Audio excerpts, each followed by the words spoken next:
All right, guys, so here's another product that we've made. We're working on a 2000 Civic Si.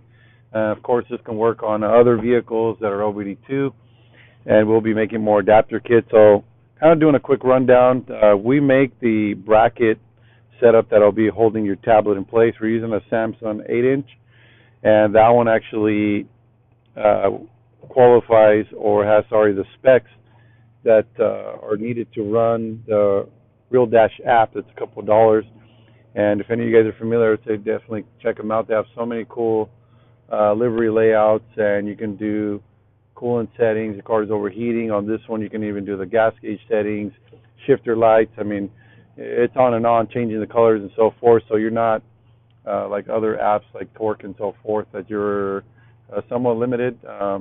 Really, is nothing else out there like what these guys are making. But we made a bracket that basically will bolt on, and you can just get your OEM piece, slide it over, so it gives you that nice OEM feel. So I'm just kind of slapping everything on there, so it gives you kind of a quick reference on what you're working with.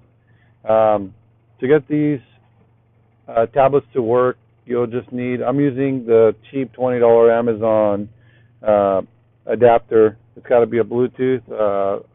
They have also settings for the Wi-Fi, so it just depends what you have. But I'd highly recommend running a hardwired setup, because it's instantly accurately running the Bluetooth, as you'd expect to get some lag.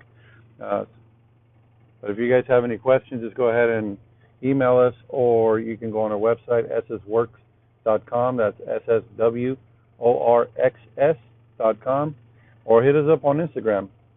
Same thing, SSworxs. If you guys need any help, just go ahead and feel free to see on the comments, and our email will be on the comments below. Thank you.